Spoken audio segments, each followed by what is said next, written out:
3 PSUs के dividend आ रहे हैं, वो डिविडेंड वाली थीम के बारे में बताएं, और स्पेशली बीपीसीएल जहां से हम बड़े डिविडेंड की उम्मीद कर रहे हैं। बिल्कुल दीपा, सरकारी कंपनियों में, और ये मैं बता दूं बीपीसीएल में ये जो डिविडेंड आ रहा है ये आखिरी डिविडेंड नहीं होगा, इसके बाद और डिविडेंड आएंगे।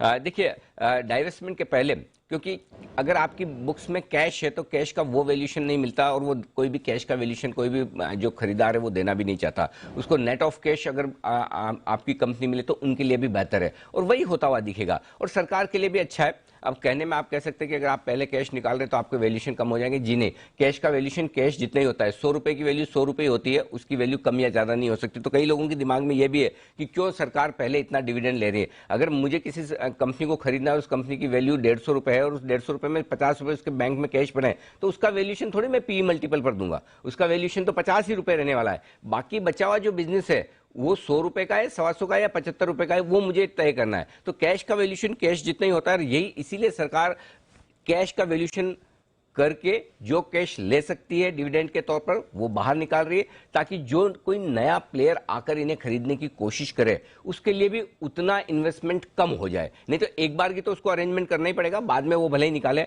और नेचुरली नए प्लेयर के लिए डिविडेंड के तौर पर पैसा निकालना करना, पहले पैसा लाओ फिर निकालो, इतनी लंबी प्रोसेस से जाने से बढ़िया है कि वो पहले ही उसे नेट ऑफ कैश मिले, और सरकार के लिए भी अच्छा है कि उन्हें पहले ही कैश आ जाए, उन्हें डाइवेस्टमेंट तक इंतजार न करना पड़े। तो ये एक सेंसिबल स्टेप है उन कंपनियों में जहां पर डाइवेस्टमेंट होने जा रहा है, उसमें से बीपीसीएल भी एक है। तो मेरा ये समझना है बीपीसीएल में जितना भी कैश, जितने भी क्रॉस होल्डिंग इनकी दूसरी सब्सिडरीज में है, दूसरी गवर्नमेंट कंपनीज में, हो सकता है इवेंचुअली वो भी बिके, हो सकता है फिर उसका भी आपको पैसा आता हुआ दिखे और वो पैसा डिविडेंड के तौर पर आए। तो मेरा ये समझना है कि आज का जो डिविडेंड, जैसा मेरा मानना है कि न्यूमालीगढ़ रिफाइनरी और अगर आप ट्रेजरी शेयर्स की सेल को देखें तो दोनों को मिलाकर आप देखें तो लगभग 17,000 करोड़ रुपए के आसपास का पैसा इनके पास आया है।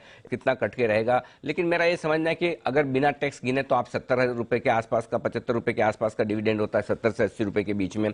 और अगर आप उसे काउंट करके हटाकर देखें और ये मैं मानकर चलूं कि दोनों का ही पैसा आ चुका होगा, तो मेरा ये समझना है 45 से 50 रुपए के आसपास का डिविडेंड आ सकता है बीपीसीएल में। और अगर किसी वजह से कम आया भी तो भी वापस आपको थोड़े दिनों बाद फिर से एक डिविडेंड मिल जाएगा जैसे ही पैसा आता हुआ दिखेगा। तो बड़े डिविडेंड की तैयारी है बीपीसीएल में भी, बड़े डिविडेंड की तैयारी आईओसी और साथ ही बीएल में भी है। हालांकि जाहिर सी बात है आप बीपीसीएल से कंपेयर करके उतना बड़ा डिविडेंड नहीं ले सकते, लेकिन एक चीज बहुत क्लियर है, सरकारी कंपनियों में लगातार आपको बेहतरीन डिविडेंड मिलता दिख रहा है। लगभग हर सरकारी कंपनी जिसके पास कैश बैलेंस है, सरकार को 31 मार्च के पहले पैसे चाहिए और वो डिविडेंड के तौर पर निकालते हुए दिख रही है। और यही वजह है कि आप एक बात समझ लीजिए, सरकारी कंपनियों में गर्मी रहेगी ही रहेगी। थोड़ा सा करेक्शन हुआ, वापस आप स्टॉक को ऊपर आते हुए देखेंगे। बीपीसीएल आप देखिए, जिस दिन ब्लॉक डील हुई थी ट्रेजरी शेयर्स की 435-440 में, उसके बाद कूद कूद कर वापस ऊपर आता है। अगर किसी वजह से मार्केट के मूड से 10-15 रुपए खराब हो जाए, आप देखिए कल पूरे दिन खराब रहा